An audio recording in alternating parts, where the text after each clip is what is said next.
At na magpaparami ng maraming pera. Proven po ito.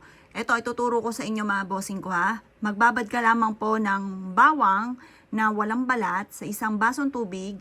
Iyan po'y makaka-attract ng swerte lalo na sa pera. Gawin nyo ito sa umaga lang at ikaw ay magwi-wish. Pagka ito ay makalipas ng isang linggo, makikita nyo may ganito na po siya. Ito po yung mismong ugat ng bawang. Napakaswerte nito sa mga mananaya. Kaya kung ikaw po ay mananaya, ito ay gugunting nyo siya dito. Yan. Tapos, ito po ay isisiksik ninyo sa inyo pong pitaka. Ang dulot nito ay napakaswerte. Ito po yung ugat na ito ay napakaswerte lalo na sa mga mananaya. Kaya kung ikaw ay mananaya, ito ang wag na wag kang magpapawala. Ito yung ugat ng bawang. Tapos itong kuntil ng bawang, pwede nyo itong kunin at isiksik nyo rin sa wallet po ninyo.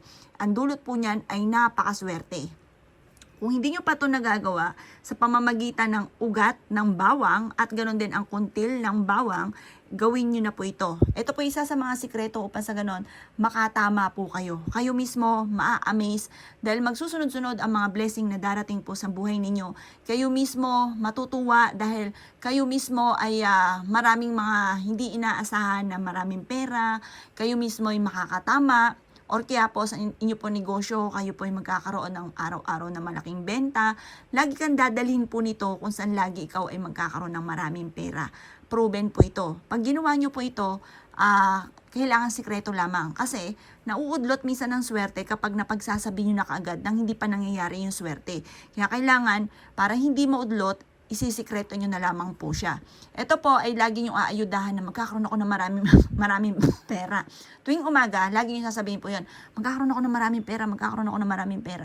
Hindi na ako mauubusan ng pera, maraming pera ang darating sa akin. Yayaman ako at magiging matagumpay. Or kaya, imbabayaran ko na lahat ng aking mga pagkakautang, maraming pera ang darating sa akin. Isa po yan sa mga sikreto para magkaroon ka talaga ng maraming pera.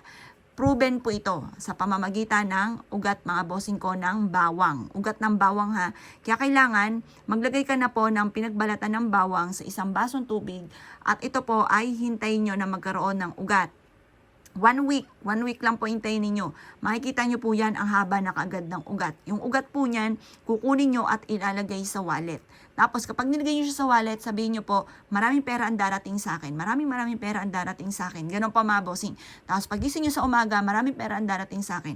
Ayudahan nyo po yung mga salita na ganyan. At yung mga lagi nyo sinasabi, magkakatotoo po yan.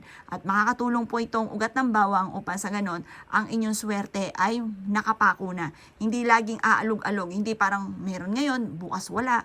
Ito po, tutulungan ka para ang swerte po ninyo ay maging permanente na, parang nakapako na yung swerte. Tulungan nyo po ang inyo rin sarili, magsisipag ka, pagtas tulungan nyo rin sa mga gatong mga pamamaraan.